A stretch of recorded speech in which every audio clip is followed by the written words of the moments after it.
चाय पीने का इतिहास 750 ईसा पूर्व से है। आमतौर पर भारत में चाय उत्तर पूर्वी भागों और नीलगिरी पहाड़ियों में उगाई जाती है।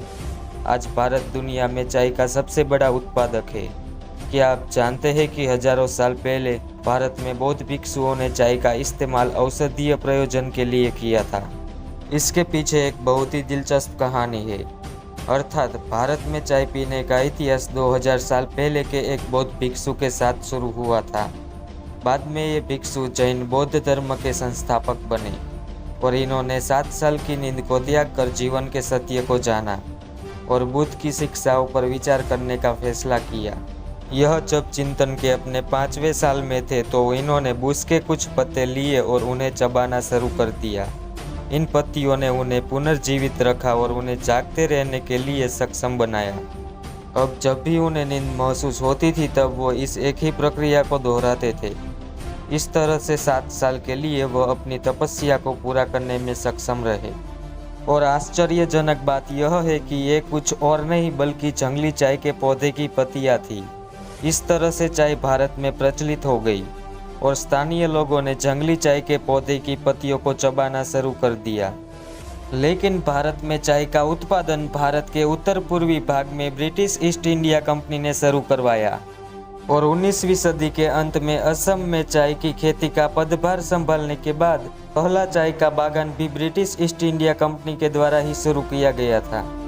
इसके अलावा 16वीं सदी में यह भी देखा गया कि भारत में लोग चाय का उपयोग एक सब्जी पकाने में भी कर रहे थे, जैसे लहसुन, तेल और चाय की पत्तियों को मिलाकर या फिर उबली हुई चाय की पत्तियों से एक पेय तैयार करने के लिए भी इस्तेमाल किया जाता था।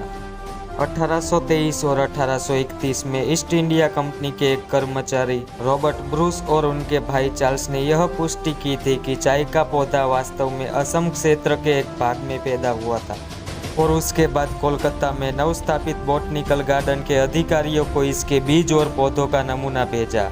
लेकिन ईस्ट इंडिया कंपनी के पास चीन के साथ चाय का व्यापार करने का अधिकार था, इसलिए उन्होंने चाय उगाने की प्रक्रिया को कार्यान्वित नहीं किया और उस पर समय और पैसा बर्बाद नहीं करने का फैसला लिया।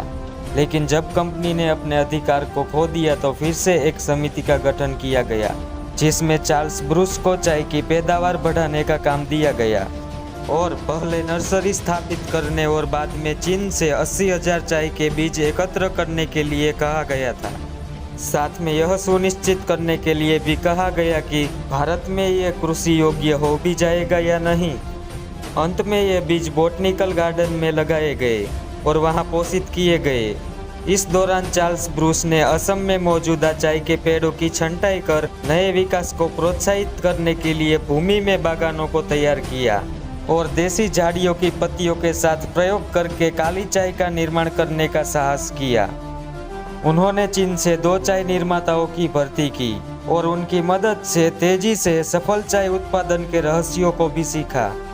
आश्चर्य की बात यह है कि असम में देसी पौधा निखरा और चीनी बीज से उत्पन्न किया हुआ पौधा तीव्र गर्मी में बच गया।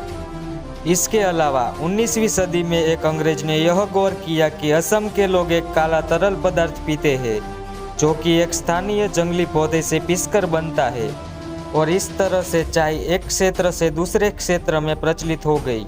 अब यह एक आम आदमी का सबसे पसंदीदा पेय बन गई है। आप इसे विभिन्न चाय की दुकानों और रेलवे प्लेटफॉर्म आदि में देख सकते हैं और यह आसानी से उपलब्ध भी हो जाती है। तो दोस्तों, यही था भारत में चाय का इतिहास। अब मिलते हैं अगले वीडियो में किसी और हिस्ट्री के साथ।